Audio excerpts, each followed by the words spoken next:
as it was said already, the goal of this meeting is not to speak on the history only. The history is a certain mirror of the trends we are facing today, and we'd like to use the message of the history for properly analyzing, let's say, the dangers of today, the menaces of today, and the possibilities of themselves.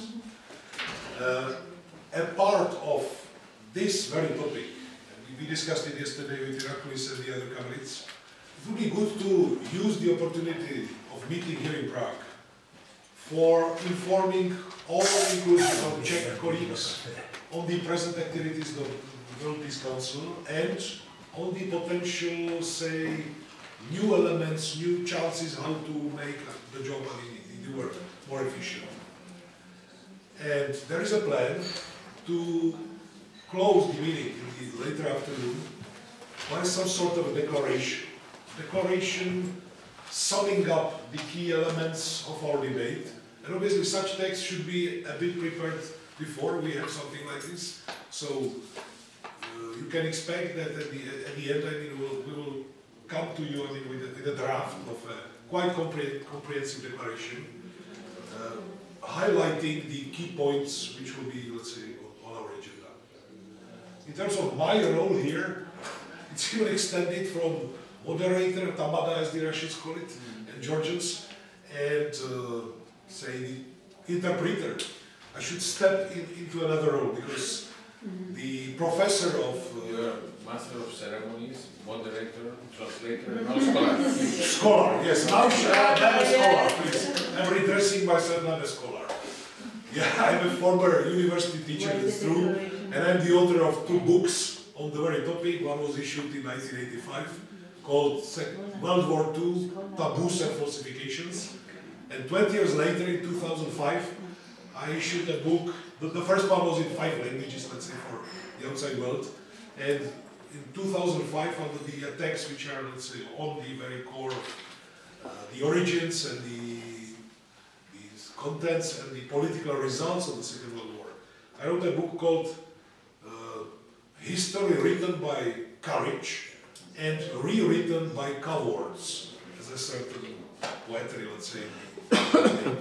So after getting, so let me now step into the role of a scholar, because the Vice Chancellor of one of the key universities of Prague and Professor of Politology and History, who had to speak today to us, is unfortunately under antibiotics and not feeling well.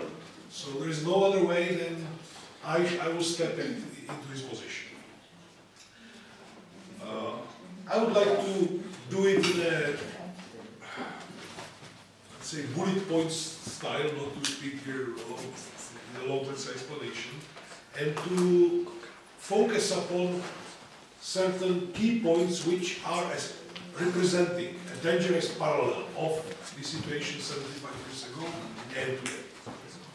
First of all, just it was in fact said, but I would like to stress it again.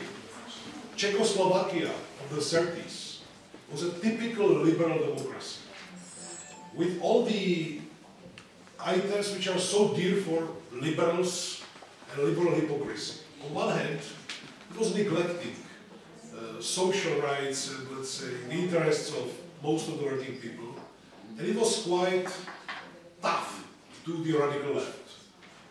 The communist press was repeatedly censored, so that only white pages were, let's say, issued. And even the leadership of the Communist Party of Czechoslovakia was obliged several times to leave the country. Though the party was illegal, but under the danger that they will be imprisoned for 1, 2, 3 years, these people were obliged to be in exile for 1, 2 years.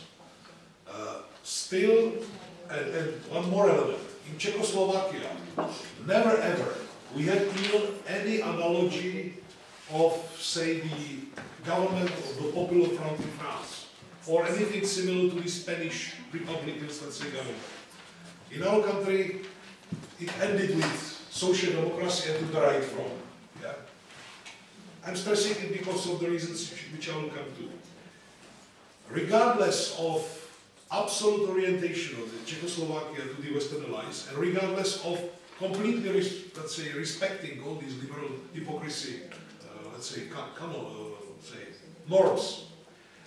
The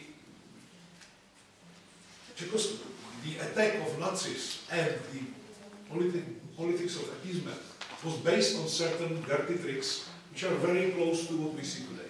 The first one, we had about 3 million Germans living at that time, let's say, in the border, namely in the border parts of Czechoslovakia. These people were enjoying all the civic rights equally with the others. And even, let's say, in terms of key, say, social and existential rights and opportunities like jobs in more modern industry, like access to schools of all kinds, from elementary up to university. The situation of Germans was way better than that of Slovaks or Ukrainians in the East, obviously, many times better. And even better, in some terms, even better than that of Czechs. Still, the Nazi attack built its strategy and tactics on a horrible demagogy of as if the German minority is oppressed and there's a big discrimination and even some sort of ethnic cleansing, let's say, very similar to the attack on Yugoslavia, for instance. And though all the facts were clear and very visible, the Western allies of Czechoslovakia started quite soon to identify themselves with this demagogic argumentation and support it. So the Czechoslovak government, instead of being supported by its democratic allies, was beaten not only from Nazi Germany, but even from France, Britain, and so on, and even United States. So look, you are making ethnic cleansing. The Germans need more self-determination and all this. Secondly, also very similar to the things which we see up to now in Ukraine, there was nothing linked to the communist movement in the ruling, let's say, circles of Czechoslovakia of that time. They were had a big distance and they were hostile, as I said. But the Hitlerite campaign was even claiming that Czechoslovakia is some sort of a, say, platform of Moscow, of Stalin, of Comintern, and so on. It was absolutely ridiculous. But the Czechoslovak leadership of that time was obliged even to withstand permanently these attacks. Why these attacks? There was a dilemma. To which extent the security of Czechoslovakia should be also based on the alliance with the Soviet Union. This was one of the ways how to corner permanently the Czechoslovak ruling circles, not to dare to cross certain line in this direction. And obviously, it was a way how to push also the internal policies line, obviously. And there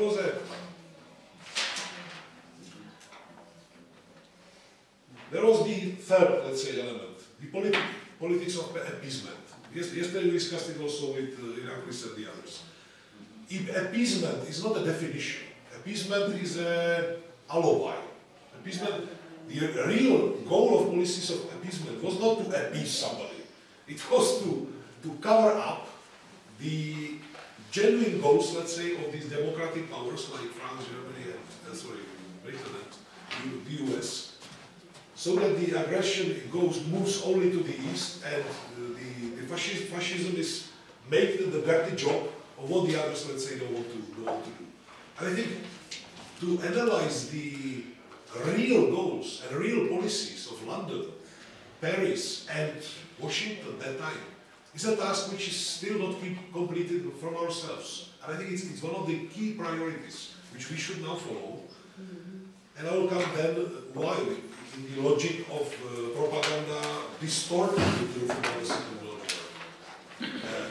In the past, even Soviet Union and let's say Soviet science and media and so on, in the efforts aiming at to keep the, say, the image of the anti-Hitlerite coalition and the cooperation that time and so on, we're always stressing the positive elements. That at the end, there was the anti-Hitlerite coalition, which was somehow cooperating and won the war.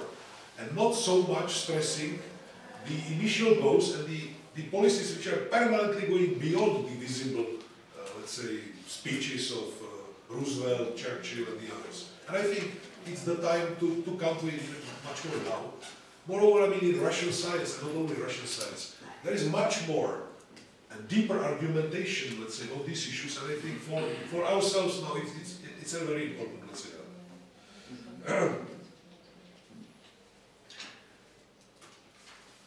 So we see that nowadays, I mean, there are replications of the things which we know from this historical context.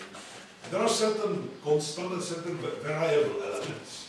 One, that time, all these demagogy, for instance, about self-determination and so on, and oppressed ethnical minority and ethnical cleansing and so on, and also the policies of the fifth columns, like the German, let's say, fifth column inside Czechoslovakia, and of the proxy wars and so on by the heads of somebody else, and of the false flag operations, as we see today. It was basically done by fascists, and the liberal democracies were somehow playing a game on that. Today, the new element is that it's played by the leaders of, let's say, democracy, leaders of global democracy, which is much more, let's say, dangerous even. And for us, it's, on one hand, we need to show the parallel, to show the roots of these policies. At the same time, it's played by Washington, it's played by NATO. It's not played by a small group of states, which, as if the others are somehow against. So it's a very important element. Second, there is another wing of the right wing, let's say, forces, which the even liberal democracies are playing as a card. It's the terrorism under the Islamic flag. Terrorism under the Islamic flag, which was pampered by CIA since the Soviet, let's say, presence in Afghanistan, and through all the let's say, other stages, and which is playing and would play, unfortunately, very dangerous role even in Central Asia after Afghanistan. Let's say the Americans leave Afghanistan and so on. And at the same time, there is also neo-Nazis again coming. Neo-Nazis penetrate to the parliaments of European countries. They have millions of voters again, which is an extremely serious menace. They are on one hand capable to hide their genuine goals under different other, let's say, labels, slogans and so on, but at the same time, the direct rehabilitation of Nazi symbols, Nazi personalities and so on, is growing in a very, very quick and substantial way. And there are concrete examples where these two terrorist, let's say, extreme right forces are joining, let's say, their efforts. Ukraine is the typical example. The coup in Ukraine was, let's say, the vanguard of the coup in Ukraine. But these two forces together. And again, another element, I would say the situation is even more serious today. For decades, the liberal or democratic wing of the bourgeois policies and the extreme right were somehow separated, and the liberals did not dare to somehow show that they are cooperating with the others. They were obliged to pretend that there is a distance and they are also against. But they were tolerating them and playing with English, but never ever they could show, let's say, some joint effort. Ukraine, again, is a crystallic, let's say, example. There is a government, and there is minimum 10 representatives of extreme right. Extreme right, let's say, with Nazi, even, let's say, roots, Nazi pedigree, if you allow me. which is again, I mean, a very, very dangerous element. Now, I would say that after many years, the right, the extreme right, is daring to use publicly symbols which were for decades a matter related to Nuremberg Tribunal. In the past, I mean, they would not go beyond certain line with such symbols and so on. Today they are daring, and they are daring it in a growing manner. Now, Iraklis yesterday also said one very good idea. We should pay much bigger attention to the very rewriting of history. And maybe analyze more carefully these stages and new elements in rewriting in history. Not, let's say, intending to make a full analysis. Let me put some, let's say, bullet points on how I see these stages, from where up to where it moves. In the immediate post-war period, there was, what was it? An attempt to lower the role of Soviet Union and the communist movement and the progressive forces. And if it was admitted, then say through also stories like that the Russians would never win the war, if there is not such a big assistance from the United States and so on. But that was perhaps the level. And even during the top, let's say, level of the Cold War, the Second World War, and the personal experience of the people who liberated Europe and the world was so fresh and so strong that even the enemy was not daring to cross certain line. Now, with the generation change and all this, we are in a different situation. Obviously, another goal which was played since the 50s and is played up to now is to somehow hide, deny, minimize whatsoever the guilt of capital for that Hitler from zero, as there is this English proverb, from zero to hero, hero in inverted commas. They are doing from the 50s, say, what they could to somehow to hide it. But now I think another stage came after the 20th Congress of CPSU. With all these stupidities about Stalinism and so on, suddenly the enemy got tools which he did not have any before, it's clear. Another stage obviously came when even Moscow decided to, let's say, claim that, for instance, cutting was a crime done by the Soviet army, which there is no proof for it, and actually, nobody proved it. It's something horrible. And Gorbachev and Yeltsin came with the story that this was done by Soviet army. There is no proof of this fact. To give such gifts to the most reactionary forces is something unbelievable.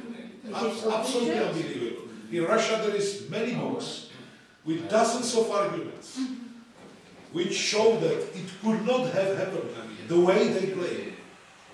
I know you know some of them, for instance. All these Polish officers were killed by the gun called Walter, which neither Soviet army nor NKVD was using. They were killed in a way which NKVD was never executing people. They had the ropes on their heads, out of the paper ropes, which was never produced in Soviet Union at that time. And I can tell you dozens of other arguments, but these Gorbachev and other guys, they wanted to be nice, because they were, you know why. So they gave such big gifts. So the situation is much less for us accepted. Now, another story, this Ribbentrop-Molotov pact, as they call it, as if this is the origin of the war. The war was caused by this. Unbelievably dirty, again, I mean, assistance to the reactionary forces. In our country, and not only here, it comes to the level which is really one personal experience. I was once in the Czech radio disputing with the right-wing deputy, Mr. Benda. Mr. Benda said that the biggest, let's say, guilt of Hitler is that he allowed Stalin to enter Central Europe. He does not hate, he's not against Hitler because of Hitlerism, no. He said, the biggest crime Hitler did is that he allowed Stalin to enter this Bolshevik, dirty Bolshevik forces, he allowed them to come to the center of Europe. You cannot have it in a more compressed way, where it comes, I mean, it's unbelievable. He said it to the mic. He said it to the mic. And we come, the counterpart comes to, let's say, theses and levels which really would never hear before since 45. Maybe you have a different opinion, but it seems to me that the argumentation came to the level that Hitler, in fact, the goals were okay. He made some mistakes, in fact. He made mistakes, like this racial genocide. If he would not, let's say, did this genocide, there would not be such a problem. The Russians, all the Vlasovs and the others will go with him, and they will win it. That's it, I mean. So, that's the level of the argumentation now. There's one exception only. Anti-Semitism, yeah, it was a mistake. We know why. You know this trick, this funny joke that the World War II was a small episode of Holocaust. So through this, all this is. Stage 1 or 3. Yes. It comes to the, now beyond anti-Semitism and all these games, it comes to the thesis which is not said literally but you feel it. Hitler enabled Soviet victory, and paradoxically by this he delayed, he postponed the collapse of socialism. Because if there is not Soviet victory, socialism would have collapsed much earlier. Hitler is an idiot. He allowed them to win and to get and so on. If anybody of you could have a chance to follow what the German press, or Völkische Beobachter and the others were doing at the end of the 44 and beginning of 45, today's level of rewriting the history of the Second World War is a copy of this. At the moment when he knew that Soviet armies coming to Berlin and they will be lost, so the way he was warning Europe, the beast is coming, it's horrible, better you die, because, and so on. So we are coming up to this level. And another new element, which nobody would dare before, this is the compensations asked. Compensations. Poland is trying to ask compensations for cutting and all this. Baltics are asking from Soviet Union compensations. In fact, some Baltic states are asking for compensation for liberation. If you shorten it, Soviets liberated them, and they are now asking compensation for Soviet occupation. I mean, so that's unbelievable. Okay, I'm speaking too long. Let me close it. One priority I already depicted. I think we should go much deeper in showing who was following what since the 70s. Who was following what? Much deeper. We had limitations, let's say in the previous stage. There is no limitations now. Yeah. The more they distort the truth, the more we should show who was Winston Churchill. He was not any hero of anti-fascist struggle. He was a man who followed absolutely different line and was forced to change certain position in certain stages. Secondly, the parallels among Hitlerite tactics in the 70s and the policies of today's imperialism. It's another argumentation line which I think we should deepen and elaborate much, much more. Though the younger generation is not so much, let's say, ready to, so much critical to the fascist past, let's say, of Europe and Czech Republic, still, whoever would see that, in fact, we now face replications, copies of Hitlerite policies among quite numerous strata, this would be, let's say, an argumentation line which would be understandable and I would say would help us. And there is another element, okay, it's simply about maybe those of you who know Russian, you may follow it also. There is several Russian authors, Mikhail Khazin, Valentin Katasolov, Mikhail Deriagin and the others, which are repeatedly coming with an interesting idea. This is the issue whether the Cold War was objectively, let's say, moving towards the end, which it had, or whether already somewhere in the 70s, the progressive forces, socialism and its allies, were very close to the victory in the Cold War. Very, very close to the victory. This is a, let's say, independent topic, and we can discuss it during the breaks and so on. But I think it's a part. It's a part of the topic we are speaking. Oof, I spoke too long. Sorry for that. If you are in favor, let's have some 10 minutes coffee break. Please, who would want a part of water coffee? Put your hands up. Coffee. Coffee. Not